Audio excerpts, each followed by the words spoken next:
Hello, YouTube fam. Get ready for an amazing video experience. It's a pleasure to have you join us as we uncover the secrets of dramatic structure.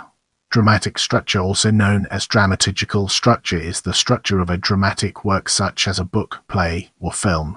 There are different kinds of dramatic structures worldwide which have been hypothesized by critics, writers, and scholars alike over time. This article covers the range of dramatic structures from around the world, how the acts are structured, what the center of the story is supposed to be about, widely varies by region and time period. With the groundwork laid, let's now examine Quick Crack and its connections to our previous discussions. The structure is: 1. Tell riddles to test the audience. 2. Audience becomes a chorus and comments on the story. Usually there is a ritual ending. As we transition, let's shed light on griot and its relevance to our ongoing exploration. A story structure commonly found in West Africa, told by griot storytellers who tell their stories orally. Famous stories from this tradition include Anansi Fortals. This storytelling type had influence on later African American, Creole, and Caribbean African diaspora stories. The story structure is as follows. 1. Opening formula includes jokes and riddles to engage audience participation. Then a solemn beginning. 2. The Bodai expository section, narration of the tale, setting up the characters and the events, defining the conflict, with storyteller singing, dancing, shouting, and inviting the audience to join. The storyteller uses a language full of images and symbolism. 3. The conclusive formula, closure of the story and the moral. The central driver of the story is memory. Now, let's shift our perspective and explore Robalto from a different angle. Robalto is a story form that originates from Nicaragua. It's named after Robert Robalto, though the structure is much older than him and discovered by Cheryl Demir, an outsider. In 2010 it is made of 1. Line of repetition. 2. Introduction. 3. Climax. 4. Journeys. 5. Close. Now, it's time to shift gears and explore Hawaii. Hawaii is an ancient traditional genre of Andean music and also indigenous lyric poetry. Hawaii was widespread in the Inca Empire and now is especially common in countries that were part of it, mainly Peru, Ecuador, Bolivia. Typically, Hawaii is a moody, soulful, slow and melodic song or tune played on the quina flute. The words of Hawaii speak of love, often unrequited, plight of ordinary peasant, privations of orphans, and so on. Melodies are mainly in minor pentatonic scale. As we enter this new chapter, let's navigate the complexities of dream record and unravel its multifaceted nature. This is a story type that starts with a dream. It was invented in the Ming Dynasty and exported to Korea. The structure deals mainly with a character either reflecting on their life or telling another dead character about their life. It often reflects regret from the characters about their life choices and helps them to either move on or accept their reality. It was never imported into Japan because Japan had an anti-Chinese sentiment in the Tokugawa era starting in the Urs, and the collapse of the Ming Empire was in 1618. Prepare yourself for an in-depth analysis of Dream Record Japan in this section. Dream Record Japan. Dream Record or Dream Diaries is separate from the Dream Record above and was started by Buddhist monks in 13th Japan, who recorded their dreams in diaries. These dreams were often recorded, shared and viewed. As we embark on the next leg of our journey, let's unpack the layers of East Asian 4-act and examine its core elements. This dramatic structure started out as a Chinese poetry style called Chongzun and then was exported to Korea as Jisangjingjil Hangul, Hanja, and Japan as Kishtenketsu. Each country has adapted their own take on the original structure. With our curiosity piqued, let's embark on a dedicated exploration of eight-legged essay and its fascinating intricacies. The eight-legged essay was a style of essay in imperial examinations during the Ming and Qing dynasties in China. The eight-legged essay was needed for those test takers in these civil service tests to show their merits for government service, often focusing on Confucian thought and knowledge of the 4 books and 5 classics in relation to governmental ideals. Test takers could not write in innovative or creative ways, but needed to conform to the standards of the 8-legged essay. Various skills were examined, including the ability to write coherently and to display basic logic. In certain times, the candidates were expected to spontaneously compose poetry upon a set theme, whose value was also sometimes questioned or eliminated as part of the test material. This was a major argument in favor of the 8-legged essay, arguing that it were better to eliminate creative art in favor of prosaic literacy. In the history of Chinese literature, the 8-legged essay is often said to have caused China's cultural stagnation and economic backwardness in the 19th century. Without wasting any more time, let's jump into the fascinating world of Zhou hockey. Is a concept of modulation and movement applied in a wide variety of traditional Japanese arts. Roughly translated to beginning, break, rapid, it essentially means that all actions or efforts should begin slowly, speed up, and then end swiftly. This concept is applied to elements of the Japanese tea ceremony, to kendo and other martial arts, to dramatic structure in the traditional theater, and to the traditional collaborative linked verse forms ringda and rinkoheike no ringda. The concept originated in Gagaku court music, specifically in the ways in which elements of the music could be distinguished and described.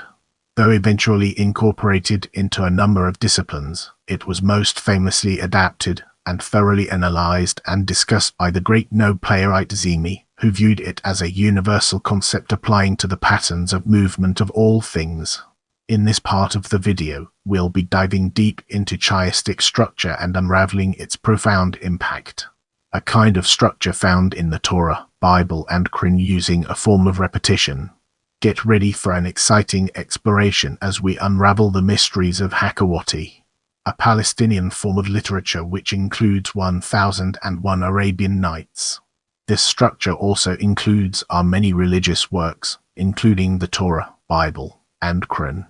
Moving ahead, let's uncover the hidden gems within kargs and discover their significance.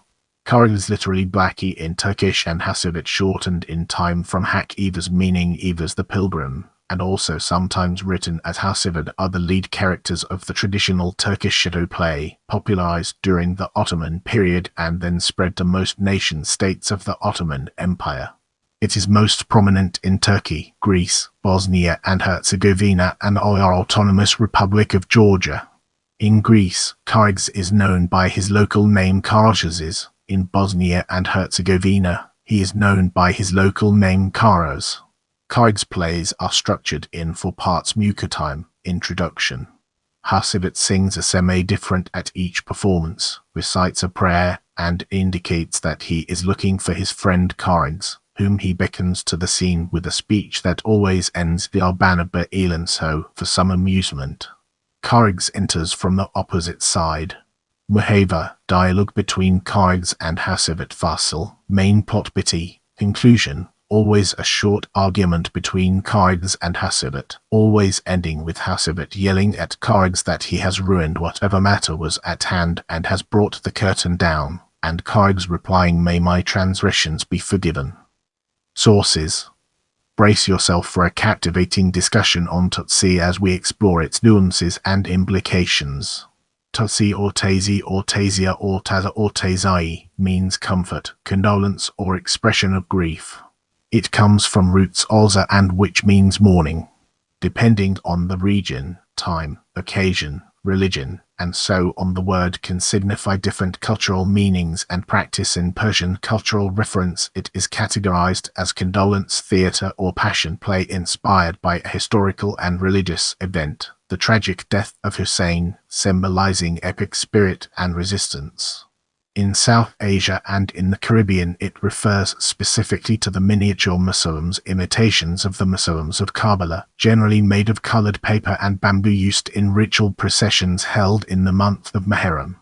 Tutsi, primarily known from the Persian tradition, is a Shiite Muslim ritual that reenacts the death of Hussein, the Islamic prophet Muhammad's grandson, and his male children and companions in a brutal massacre on the plains of Karbala, Iraq in the year 680 AD. His death was the result of a power struggle in the decision of control of the Muslim community called the Caliph after the death of Muhammad. As we enter this new chapter, let's navigate the complexities of Aristotle's analysis and unravel its multifaceted nature.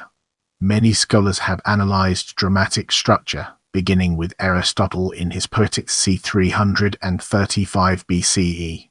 In his Poetics, a theory about tragedies, the Greek philosopher Aristotle put forth the idea the play should imitate a single whole action and does not skip around, such as flashbacks and the like.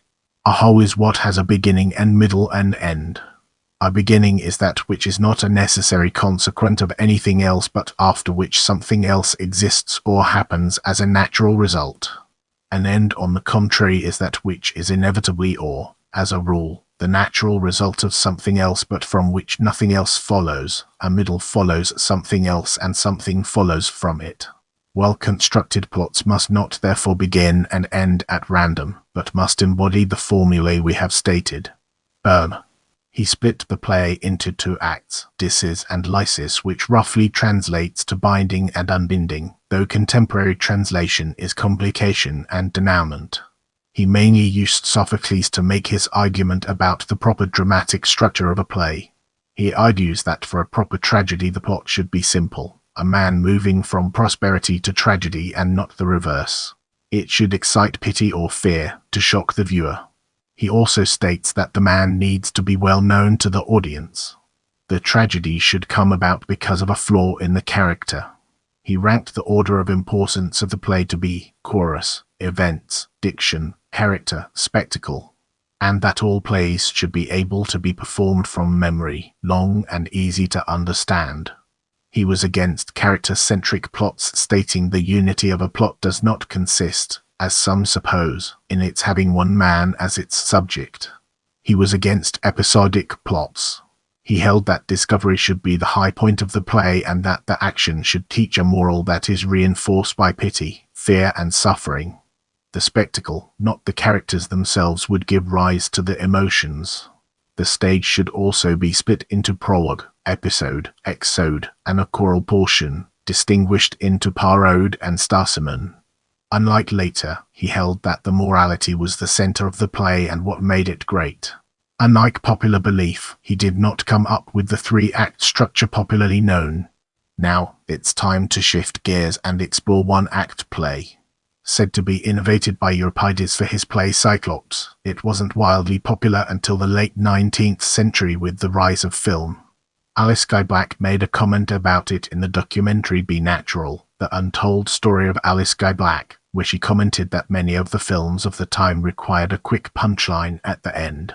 It is still used today, but fell out of popular favor for films around the late Ers to Ers, when the runtime for an average film became longer. See Kenneth Rowe and Lajos Egri. Now, let's shift our focus to Horace's analysis and embark on an intellectual exploration of its various dimensions. The Roman drama critic Horace advocated a five-act structure in his Ars Poetica, Nui minor noi sit quinto productia actu fabula lines. A play should not be shorter or longer than 5 acts.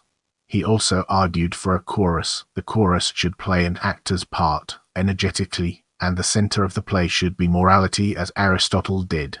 It should favor the good, and give friendly advice, guide those who are angered, encourage those fearful of sinning, praise the humble table's food, sound laws and justice, and peace with her wide open gates. It should hide secrets, and pray and entreat the gods that the proud lose their luck, and the wretched regain it.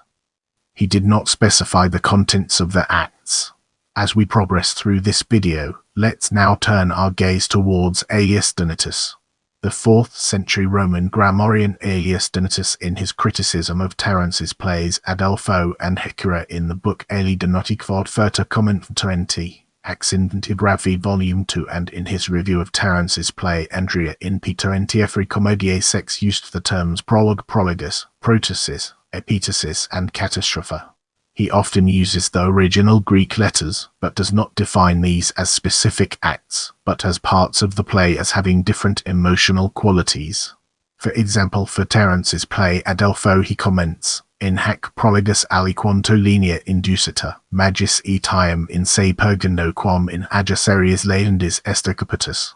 Turbulenta est, clamosa, linea. Quorum partium rationum diligentius in principio propossumus, cum de commedia quodum dissumus, which roughly translates to, in this the prologue is somewhat milder, he is more engaged in clearing himself than in injuring his opponents. Protasis is turbulent. The epitasis is loud and gentler catastrophe.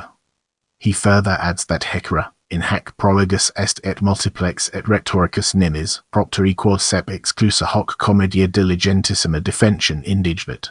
Aquin hac turbulenta est, molia, lenis, which roughly translate to, in this the prologue is both multiple and overly rhetorical, because oftentimes this comedy is excluded because it needs a very careful defense.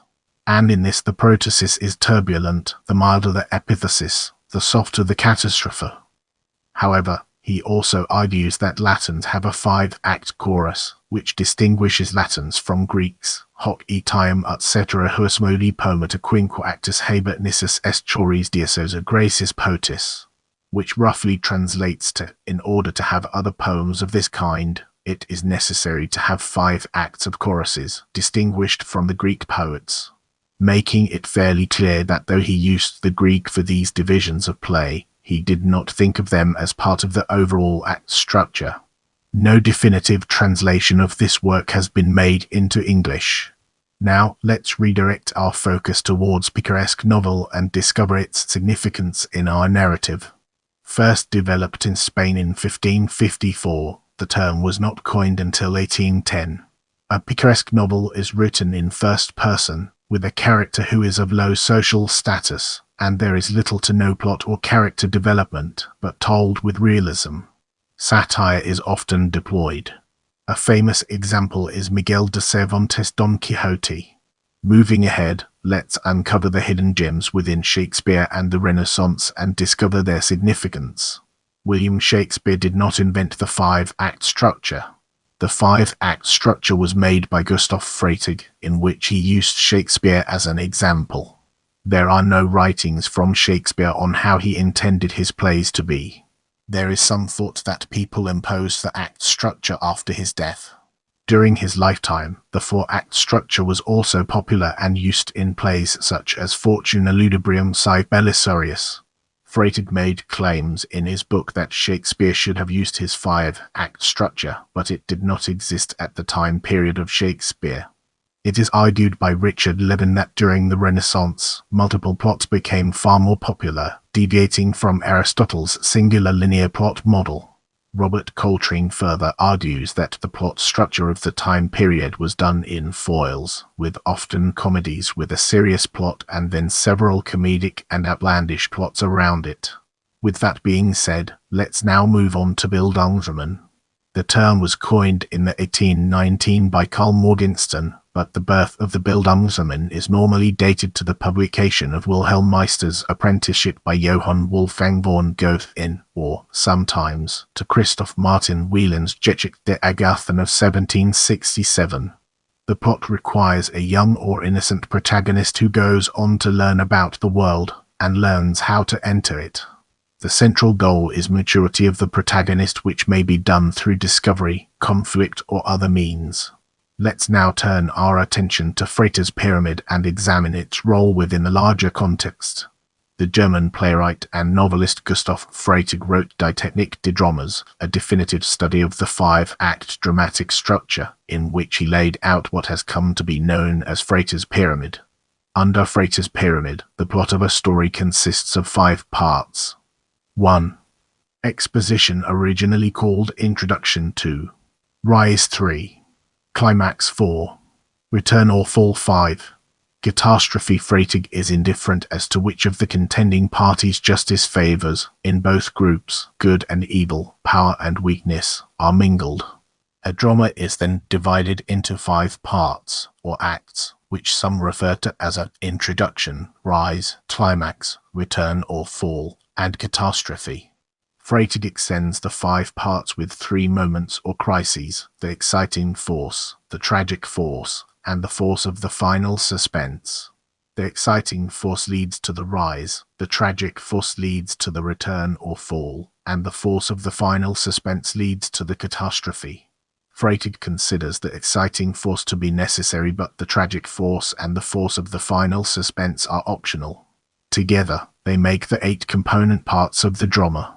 In making his argument, he attempts to reckon much of the Greeks and Shakespeare by making opinions of what they meant, but didn't actually say.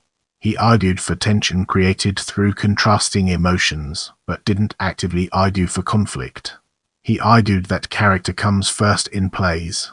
He also sets up the groundwork for what would later in history be called the inciting incident. Overall, Freytag argued the center of a play is emotionality, and the best way to get that emotionality is to put contrasting emotions back to back. He laid some of the foundations for centering the hero, unlike Aristotle. He is popularly attributed to have stated conflict at the center of his plays, but he argues actively against continuing conflict. Now, let's shift our perspective and explore introduction from a different angle. The setting is fixed in a particular place and time, the mood is set, and characters are introduced. A backstory may be alluded to. Introduction can be conveyed through dialogues, flashbacks, characters' asides, background details, in-universe media, or the narrator telling a backstory. Get ready for an exciting exploration as we unravel the mysteries of Rise. An exciting force begins immediately after the exposition introduction, building the rise in one or several stages toward the point of greatest interest. These events are generally the most important parts of the story, since the entire plot depends on them to set up the climax and ultimately the satisfactory resolution of the story itself. In the next portion, we'll be immersing ourselves in the realm of climax and examining its broader implications. The climax is the turning point, which changes the protagonist's fate. If things were going well for the protagonist, the plot will turn against them, often revealing the protagonist's hidden weaknesses. If the story is a comedy, the opposite state of affairs will ensue, with things going from bad to good for the protagonist, often requiring the protagonist to draw on hidden inner strengths. With our curiosity piqued, let's embark on a dedicated exploration of Return or Fall and its fascinating intricacies. During the return, the hostility of the counterparty beats upon the soul of the hero. Freytag lays out 2 rules for this stage: the number of characters be limited as much as possible, and the number of scenes through which the hero falls should be fewer than in the Rise. The return or fall may contain a moment of final suspense, although the catastrophe must be foreshadowed so as not to appear as a non sequitur. There could be for the doomed hero a prospect of relief, where the final outcome is in doubt. Turning our focus to catastrophe, let's explore its key elements. The catastrophe in the original is when the hero meets his logical destruction. Freytag warns the writer not to spare the life of the hero.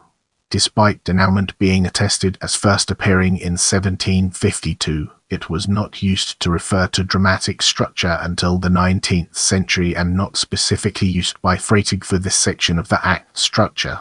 Without wasting any more time, let's jump into the fascinating world of Selden Lincoln Whitcomb. In 1905, Selden Lincoln Whitcomb published The Study of a Novel, and suggested that graphical representation of a novel was possible. The general epistolary structure may be partially represented by a graphic design, for which he posts a proposed design for Miss Bernie Evelina on page 21. He expounds this idea on page 39 with a line of emotion where he proposes how one feels about emotion can be drawn graphically. However, he makes a careful distinction between author, character, and reader. The fact that the author presents a character moved by fear does not necessarily mean that the author or the reader experiences that emotion. Nor does a mere discussion of emotion, whether by the author or a character such as one should notice in the study of subject matter, belong to the line of emotion. He argued that this line of emotion should be calculated for the reader. He draws a diagram for Silas Marner chapter XIII to illustrate his point. He does not prescribe a certain formula for the structure, but instead introduces various kinds of vocabulary for various points along the emotional line.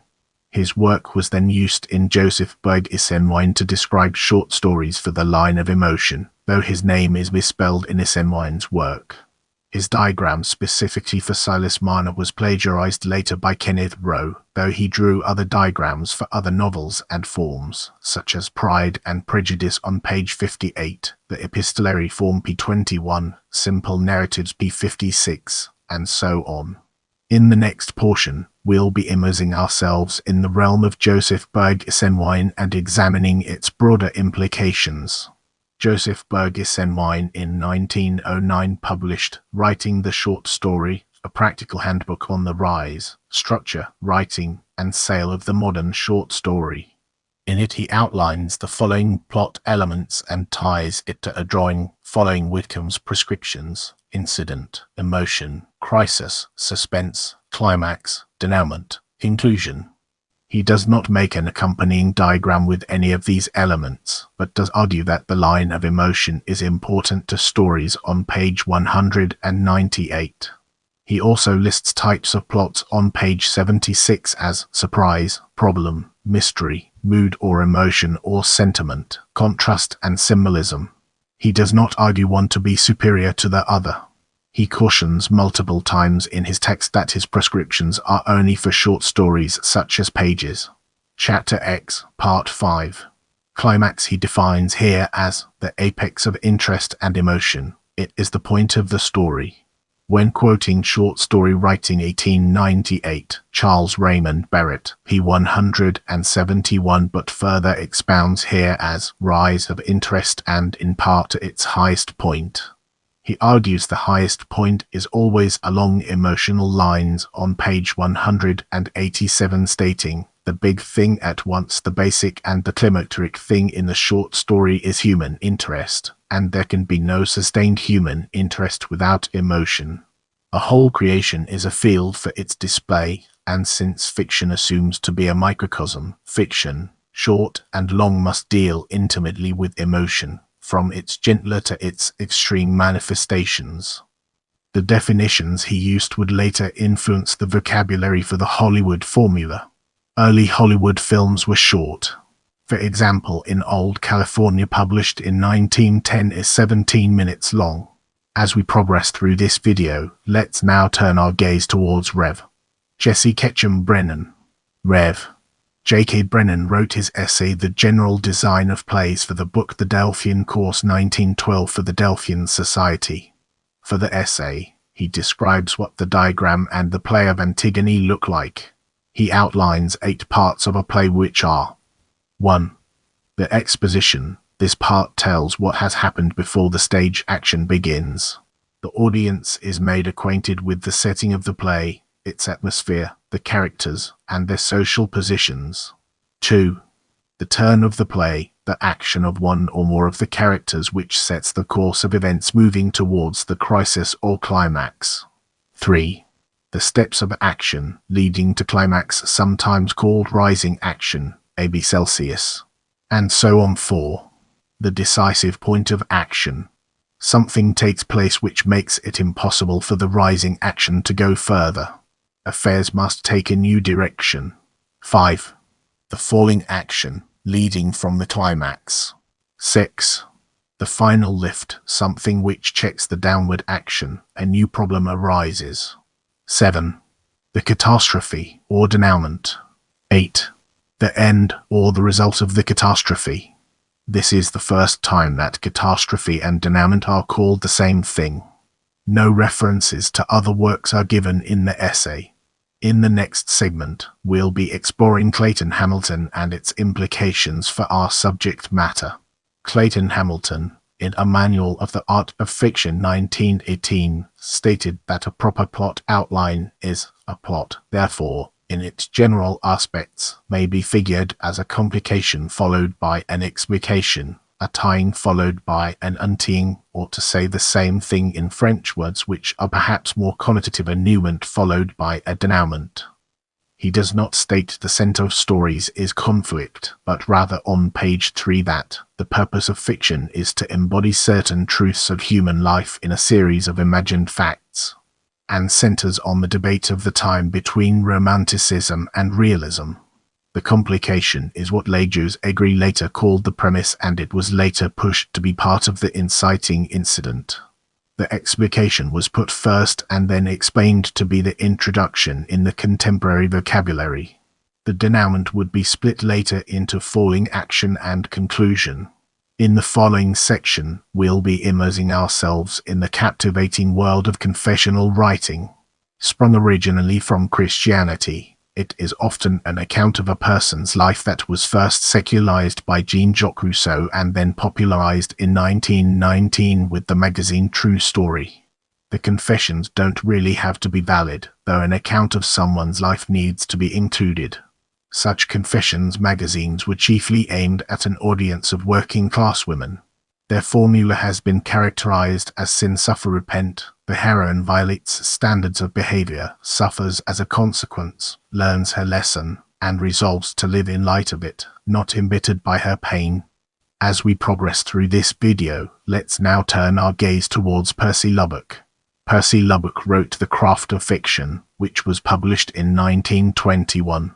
The aim of Lubbock is to give a shape or a formula to books, because he states, we hear the phrase on all sides, an unending argument is waged over it. One critic condemns a novel as shapeless, meaning that its shape is objectionable. Another retorts that if the novel has other fine qualities, its shape is unimportant, and the two will continue their controversy till an onlooker, pardonably bewildered, may begin to suppose that form in fiction is something to be put in or left out of a novel according to the taste of the author. But though the discussion is indeed confusingly worded at times, it is clear that there is agreement on this article, at least that a book is a thing to which a shape is ascribable, good or bad. He also argued for depth of the author somewhat in his work. The reader of a novel, by which I mean the critical reader, is himself a novelist. He is the maker of a book which may or may not please his taste when it is finished, but of a book for which he must take his own share of the responsibility. The author does his part, but he cannot transfer his book like a bubble into the brain of the critic. He cannot make sure that the critic will possess his work. The reader must therefore become, for his part, a novelist, never permitting himself to suppose that the creation of the book is solely the affair of the author. He is the first to make a concentrated effort at looking at conflicts as the center of drama and therefore stories. What is the story? There is first of all a succession of phases in the lives of certain generations, youth that passes out into maturity, fortunes that meet and clash and reform, hopes that flourish and wane and reappear in other lives, age that sinks and hands on the torch to youth again. Sick is the substance of the drama. The book, I take it, begins to grow out of the thought of the processional march of the generations, always changing, always renewed. Its figures are sought and chosen for the clarity with which the drama is embodied in them. He directly mentions conflict when referring to the plot of War and Peace, with analyzing Madame Bovary and so on. The book was wildly popular, but Virginia Woolf privately wrote of the work that, "This is my prime discovery so far, and the fact that I've been so long finding it proves, I think, how false Percy Lubbock's doctrine is that you can do this sort of thing consciously." In November 1923, she went back and forth on the work throughout her life. Without further ado, let's move on to the topic of Kenneth Thorpe Rowe. In 1939, Kenneth Thorpe Rowe published Write That Play, in which he outlined what he thought of his ideal play structure. He did not cite any sources, though there looks to be some influence from Fraser's Pyramid.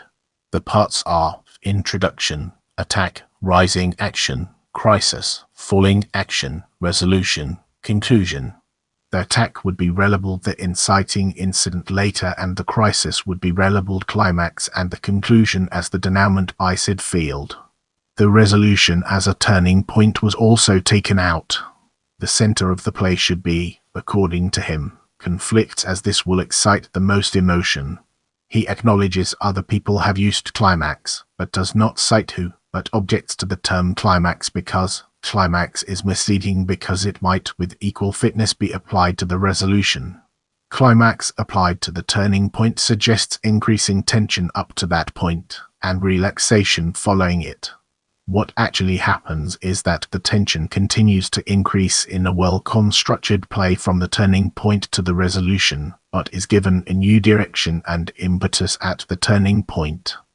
Despite this being his ideal shape for a play, he suggests that this can be modified to include more complications on the rising action or the falling action. He further suggests that the play structure doesn't need a conclusion.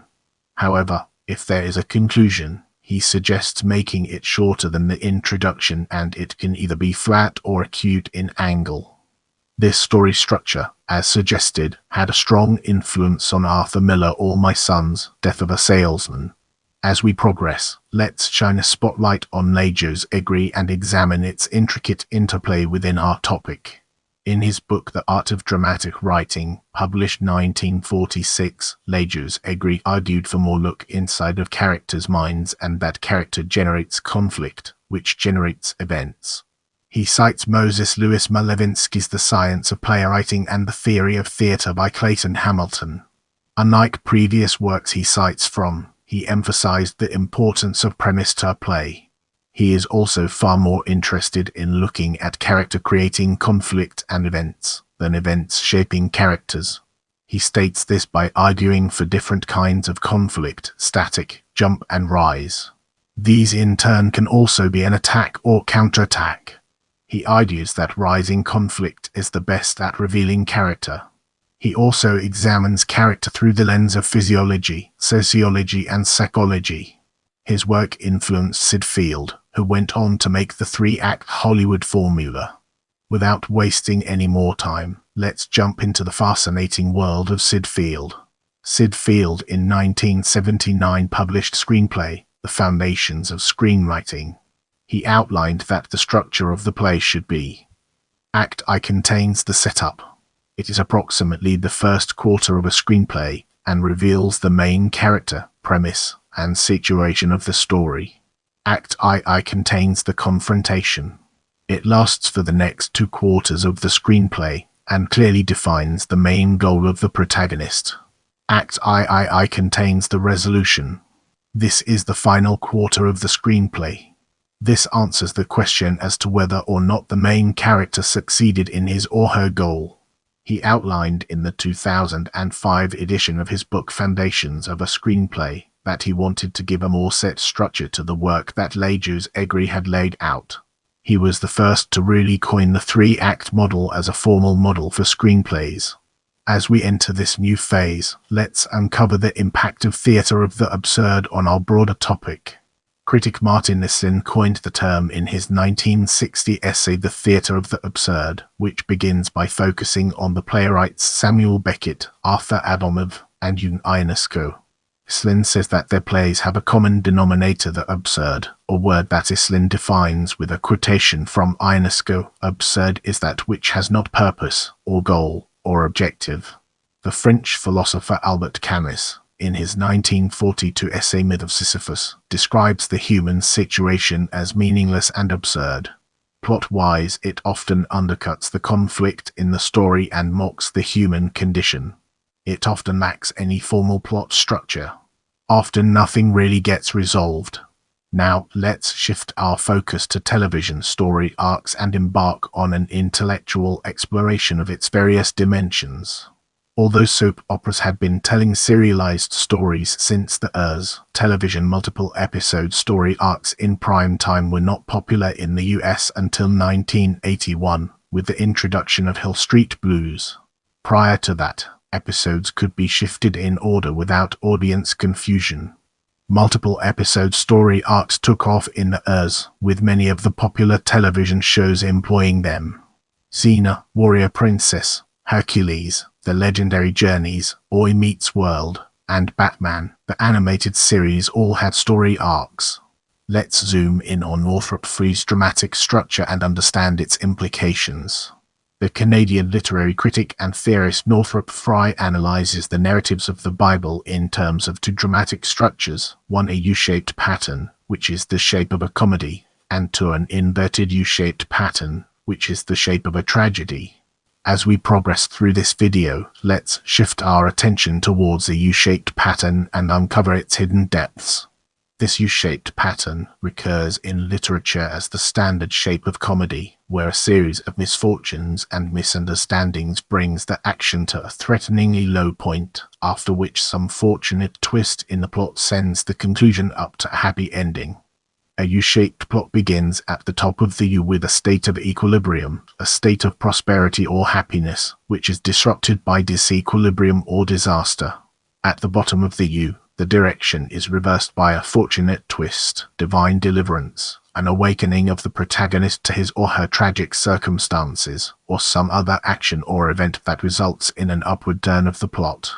Aristotle referred to the reversal of direction as peripeteia or peripety, which depends frequently on a recognition or discovery by the protagonist. Aristotle called this discovery an anagnosis, a change from ignorance to knowledge involving matters which bear on prosperity or adversity. The protagonist recognizes something of great importance that was previously hidden or unrecognized. The reversal occurs at the bottom of the U and moves the plot upward to a new stable condition marked by prosperity, success, or happiness. At the top of the U, equilibrium is restored. A classic example of a U-shaped plot in the Bible is the parable of the prodigal son in Luke. The parable opens at the top of the U with a stable condition but turns downward after the son asks the father for his inheritance and sets out for a distant country. Luke 3:13. Disaster strikes, the son squanders his inheritance, and famine in the land increases his dissolution. Luke. This is the bottom of the U. A recognition scene. Luke 3:17, and a peripety move the plot upward to its denouement, a new stable condition at the top of the U. Now, let's dig deeper into an inverted U-shaped structure and unveil the hidden treasures it holds within. The inverted U begins with the protagonist's rise to a position of prominence and well-being. At the top of the inverted U, the character enjoys good fortune and well-being. But a crisis or a turning point occurs, which marks the reversal of the protagonist's fortunes and begins the descent to disaster. Sometimes a recognition scene occurs where the protagonist sees something of great importance that was previously unrecognized. The final state is disaster and adversity, the bottom of the inverted U.